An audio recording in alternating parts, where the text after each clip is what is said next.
So today's chat is going to be about our future selves. So a lot of us have probably gone through the exercise of or been asked the question, if you had advice to give your younger self, what would you say? That younger version of you, right? And maybe we've come up with some pearls of wisdom or things that we wish that we knew, experiences we wish we would have had or not had, how we might have better spent our time.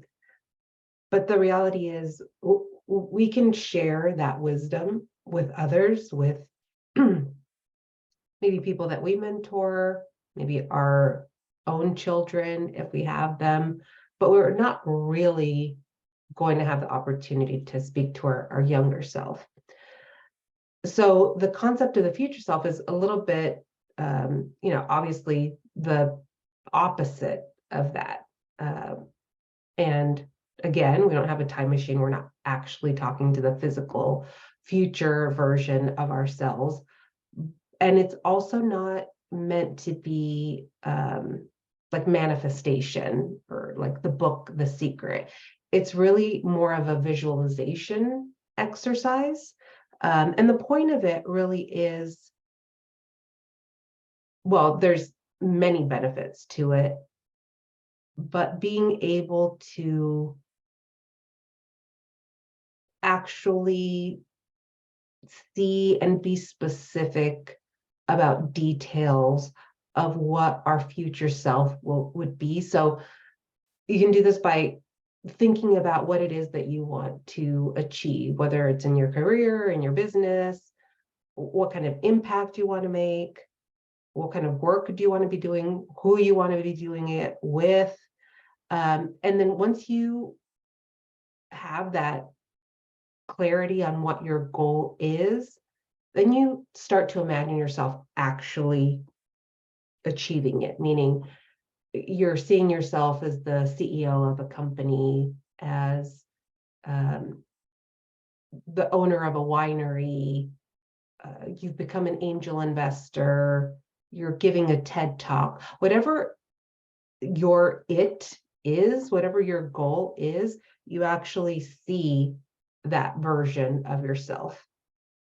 And you start focusing on how that person is. Like, how do you feel when you're doing whatever it is that you set out to do? How do you feel when you're achieving those goals? So some questions that might help to kind of jog through this, right? Because it's one thing to say it, but then it's another thing to actually put it in practice, is how does that person, that version of you, carry themselves? How do they walk into a room? What kind of clothes are they wearing? What's their posture? How do they show up around other people? How do they make their decisions? And I'm not saying that you have to visualize yourself in couture or expensive clothes or driving a fancy car. I mean, maybe that is part of who your future self is or who you want them to be, but it's really, how do you interact with other people? What's your morning routine? What's your exercise routine? Who's in your network? Who's in your circle of trust? When you're faced with disappointment, how do you handle it? What do you do for self-care? What do you do on the weekends? Once you're in that version of yourself, right? So let's say, for simplicity's sake, is you want to be the CEO of a Fortune 500 company. Fine. So once you get to that, you imagine yourself as the CEO of a Fortune 500 company. That version of you, what goals do they have? Do they want to become a board member? Do they want to become a CEO of an even larger organization? What is it that they have their sights set on? All of these questions, right? And you might have others, but it's really about being specific.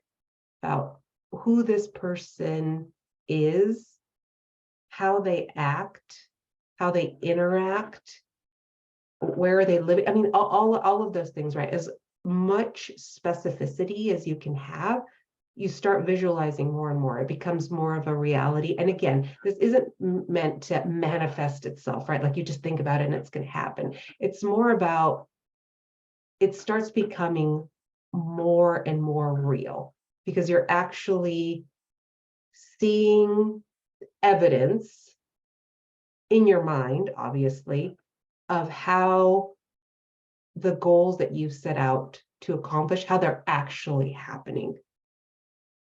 So there's other ways, right? So it can be a little bit more specific when you try these visualization exercises, and I shouldn't say try. When you do, and when you commit to these, you're essentially programming your brain to work towards that goal. And so it helps clarify your goals, right? Because now you can set clear objectives. And now, maybe part of that exercise is you've figured out some steps that you need to reach them, right? We're not going from 0 to 60 in 2 seconds, right? There's a ramp up period. And so maybe you see that with a little bit more clarity. You become more focused when you have these visions or visualizations of yourself. You become more motivated. It also enhances your self-confidence, right? Because now you're seeing what that version of you is going to look like, right? So there's some pride in there, some confidence that actually impacts how you carry yourself, how you interact with others, because you start becoming more resilient, maybe a little bit more adaptable, maybe brave to embrace new opportunities. And you can act from a place of abundance versus scarcity, meaning if you have abundance, if you're showing up more confident, that's going to be the opposite of acting in scarcity, where we're insecure, where we're coming from a place of desperation, right? Because that comes across.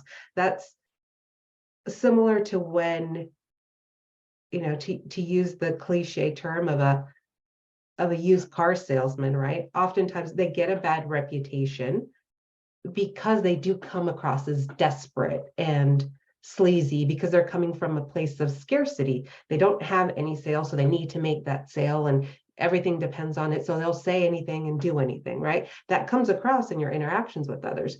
But if you've got someone that's confident, knows and is secure in what they have, they come across in a different way. It gives off a different vibe. And you and then others around you start believing this version of you, right? Helps you develop resilience, helps you make better and more effective decisions, because now you have this clear vision of what you look like, and you start aligning your choices with where you want to end up, right? So if maybe one of your goals is to get a higher education degree, right? A PhD, master's, you can't do that by just wishing it into existence, right? There's things that you have to do. There's programs that you have to get into. There's dissertations. I mean, any number of things. And so that starts just becoming something that you do, but then it also affects the decisions that you make, right? So you're not deciding to slack off or using all of your weekends just for playtime, right? You have to use your time more effectively to actually reach the goals that you want to accomplish. So when that is a reality in your brain, you start spending time making choices that align with the goal versus just wishing it into existence, because nothing happens from just wishing. The things that happen are based off of our actions. And that's the point of this visualization exercise, is not to simply wish things, but having it become a reality in our brain. And then we start acting from that place versus, oh, I really wish, type of thing.